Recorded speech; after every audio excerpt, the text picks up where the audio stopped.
Hello everyone, my name is Putty, and welcome to Lucha Mania 15. XV. We are in the Tim Hortons Stadium in Ontario, Canada. It's beautiful. For Lucha Mania 15. The main event of the evening. The world's heavyweight champion El Pud taking on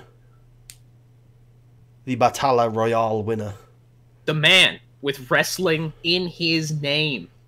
Mr. In his blood. Lucha. I've just created some weird parallel in my mind now where where he's just Johnny Gargano. It's terrible. He's gonna look excruciatingly confused the entire time. Like, it's just, no. Before we get into the show today, it's a little bit shorter than last year's. Tucker has some news. I do? Yeah. It's what we talked about just before going on air. Oh, we're now officially sponsored by DDP. No, not that. Oh, not that. Never mind. The Tower. The Tower. I'm so fucking pleased to announce that DV have literally taken my idea. And I swear, like, I've never seen anybody else come up with this idea in a wrestling company. So I'm convinced they must have, to some degree, found something. Somebody in that office has seen one of my videos. I think it's more like the final straw for me. Like, we did the women main eventing, a pay-per-view thing, Taker versus Styles at Mania. What was other shit we did? It wasn't Make Wrestling Fun Again stolen at some point? The idea of Shane McMahon turning heel and, like, trying to, like, win everything. There was Kevin Owens being Steve Austin to Vince McMahon. There was the Shield coming back together, which probably would have happened anyways. But there's a lot of like little things even that aren't like big events in that series that have been very similarly mirrored in real life, like in like some way that it's been my belief would be it's been pitched maybe as was and somebody's changed it along the way. And this is so like the final straw, because that's like the most ridiculous idea of the series. That's the most crazy thing I've ever done. If they do a single spot involving lasers, I'm done. Like, I'm actually done. I did it. I made it. I wrote an angle for the biggest wrestling company in the world. And the second biggest wrestling company in the world, because the biggest wrestling company in the world is south of the border, and tonight... Oh, wait, I thought we were the same thing. Is Lucha Mania, the main event, Mr. Lucha versus El Pud, but that is not all, because in our co-main event of the evening, a rising star, an international legend, a superstar who has been around the block, but has never won the big one, tonight is fighting for the biggest prize in all of sports entertainment, as Masaru Ugaki challenges La Peacemaker for the Campeonato de Twitch Prime. And we have a triple threat match to determine the Trios champions, because the Trios champions are currently La Peacemaker, El Pud, and Shooter Sean Dealey, and with El Pud, I'm actually a man, El Pud and La Peacemaker involved in singles competition. He's got to go on his own. He's got to go on his own. So he's in a triple threat with Gino Montero and someone. Gary the Animador. Then also, you'll be excited to announce this, Tucker. We have a tag team title match tonight. We do have a tag team title match tonight. It's finally time. The spin-off nobody asked for. It's time for MES3. The Amazing Bucks. Fuck. Taking on Paul Huntington and Multimillonario, the board of directors. Tag team champions of the world. Mm-hmm. The tag team champions of the world. And finally, Doc Minnesota and RTG BBJ himself, bitch. Los Pisteros of the Shooter Club. We also have a bunch of singles matches on the undercard and exciting announcements involving Hall of Fame inductees and the host of the show. Let's get rolling. We kick things off with Angry Gilmore, Jesse, and El Leon. So, his wife started shooting, and he was like, "What?" He's like, "What? What So- the fuck?" out comes Manuel Preto in front of 92,000 people at Tim Hortons Stadium. Oh, them fucking coffee lovers. 92,000 people. Out comes Manuel Preto and says, "Ladies and gentlemen, welcome to Lucha Mania. Introducing your host." Wait, why were other people following the script? I didn't even notice that. Well, introducing your Like, host, she's shooting, and he's like, "What?" the Gilmore family. And out comes Angry Gilmore, Jesse Gilmore, and the kids. The kids. The kids, Kenny and Marisha. Okay. They come to the ring, and Tom gets on the mic and says, "You know, over the years, I've been many things to many people. I've been Angry Gilmore. I've been Super Junior Tom Gilmore. I've been the $1 billion man. At times, I've been a member of the board of directors, but the pay wasn't good enough, so I've stepped down." Amazing. So, tonight, I've been a trios champion, a world heavyweight champion. I've been an American wrestler, a Mexican wrestler. I've been a Canadian wrestler. I've been everything under the sun, but tonight I am the host of Lucha Mania. The 3 countries. I am the host of Lucha Mania, and I'm pleased to announce that not only will I be able to, later on in the night, introduce you to your Hall of Fame inductee, El Leon, but also, I will witness the main event just like all of you. Me and my family are going to be sat at ringside watching our fantastic main event. And I am excited because both Mr. Lucha and El Pud are 2 of my favorite performers. And I'm very excited to watch how it plays out. I've just remembered we didn't even actually put him in the Hall of Fame yet. Yeah, I remembered that like when we started the episode, but I was like, I'll do it afterwards. Fair enough. We kick off with this match. Yep. So, La Sombra told the Mexican hero that he will forever live in the shadow of Champagne Lover. And the hero said, no. Hey, remember, it was only 2 years ago that El Hero Mexicano beat Paul Hennington at this event. What a fall it's been. That cat agrees. I know, she's right here. Hi, sweetie. Hello. Then this match happened. Yes, this was a match because Putty fucking killed Yormi, and Labu is out for revenge. He said he'll flood Mexico and Canada. Somebody had to stop him, and Velocidad is the quickest man for the job. What about this one? When Kirk Jameson was a young boy, he used to ride a white horse. And that white horse was Mustang Blanco's dad. It reminds him of too many painful memories, so he's going to beat up Mustang Blanco Jr. What the fuck is going on? NPOC. Also, I like last year's Lucha Mania had dogs. This year's Lucha Mania has a meowing cat. I can stall for you if you want to get rid of it. Yeah, she just wants to leave. Okay, cool. So this match is all about NPOC. No. There you go.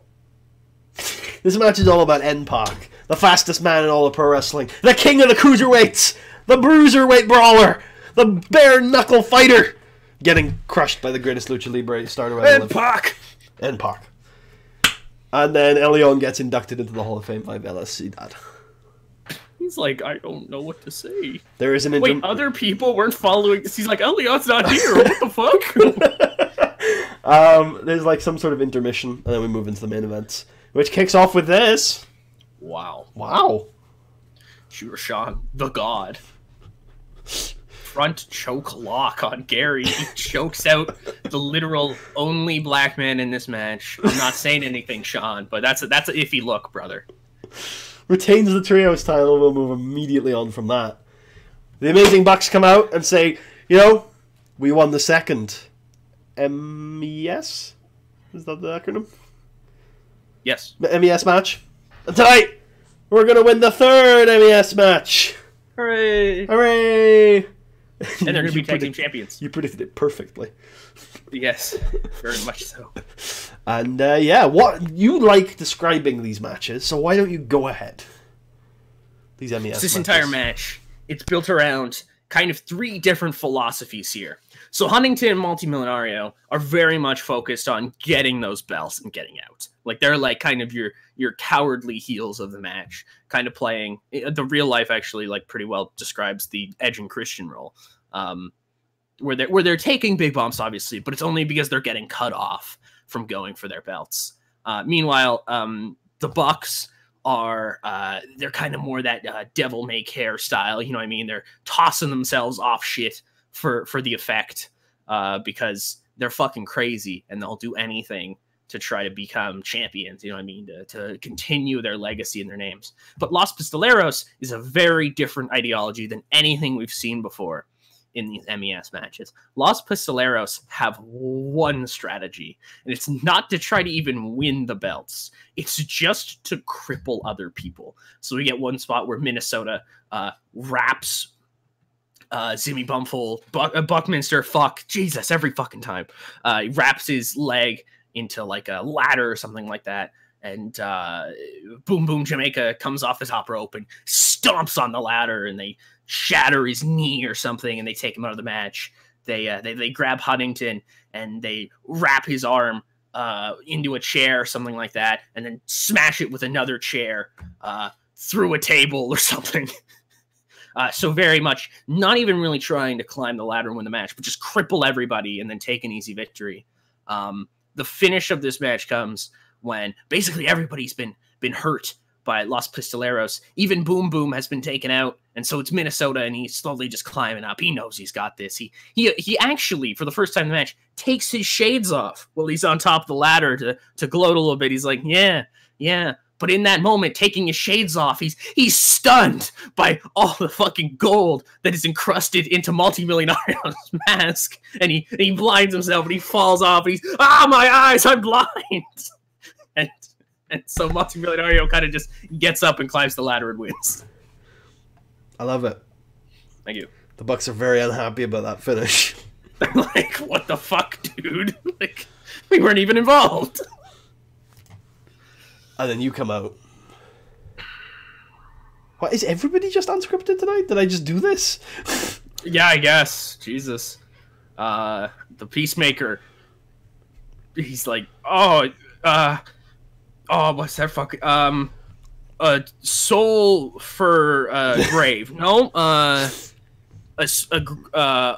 hole for a spear. No, I'm gonna beat up my opponent tonight. What's wrong with thumb up, and he did not do well without a script to follow. Yeah, it still was a 95 though. Yeah, it was really interesting. Masaru Ugaki wins the Twitch Prime title. It also does say 2 falls to 1, interestingly enough. Maybe this one was decisive, I think. Yep, it was. This one was decisive. Totally random. Yep. Ukagi clutch. For the second year in a row, the Peacemaker taps out. You can pass out if you want. No. You could die. I could just die. Yeah, you know what? I've died enough times. I've died enough times. Fuck it. I will literally die. Oh my god, everyone's just like, oh my god, he's dead. We promised you a good match, sir. We just like ship him off to the hospital. The show must go on. I was going to say something. Fuck. Oh, yes. Speaking of the Twitch Prime title, if you would like to compete for the Twitch Prime title, or in fact, who gets it, go ahead and take out the link in the description to twitch.tv/Monster and use your Twitch Prime this month. We're only 2 Twitch Primes away from another emote, and anytime you newly subscribe, you can send me a DM asking who you want to win the Twitch Prime title. We move on. Nice. To a video package. The long-term feud. It still says to promote the group of Mr. Lucha, L Plud, Blank, and Mr. Lucha. The long-term feud where El Pud has been going to war with the pantheon of Lucha Libre. Midico, Mr. Lucha, Campeon Jr., Champagne Lover, El Leon, the Montero family, anybody who has any sort of legacy in Mexican wrestling, El Pud has been looking to destroy. And it came to a head last October in a mask versus hair match, which went completely wrong. Puddy had Shooter Sean in his corner. Midiko had Mr. Lucha in his corner. The match was violent. It was brutal. It was bloody. And at the end of it, El Pud pinned El Midiko Jr. to make it 4-2 with just 2 minutes left on the clock, and Midiko was not moving. He looked paralyzed, broken, in a hump in the middle of that ring. And Puddy claimed victory. He smiled and he looked off to the crowd and he waved at everybody, and he knew he had won Midiko's mask. But at the end of the match, Pud wasn't able to go rip it off of Midiko. The paramedics got in his way. The road agents, the referees, everybody in the back, they said, "No, Pud, back off, he's hurt, he's clearly hurt. Right? Fuck the mask, fuck all of this. He needs to go to a hospital."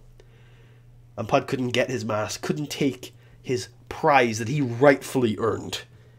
You know what made it worse?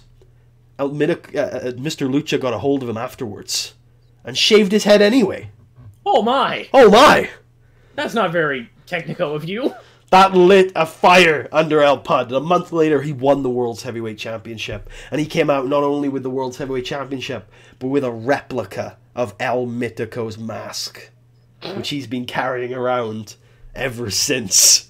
Oh, you're definitely making your entrance with it on. Oh, yeah. Coming out to El Mitico's theme. No, a new theme. Debuting a new theme. Ooh. Yeah. It's New Japan rules. But ever since, Mr. Lucha has been fighting for the honor of his friend. And Puddy has kind of seeked into that. He knows that Mr. Lucha is unhinged. He's emotional. And Puddy, he likes to see the world burn. He's already been to the top of the mountaintop. He's fought Champagne Lover. He's main evented Luchamania. He's been the world champion 3 times.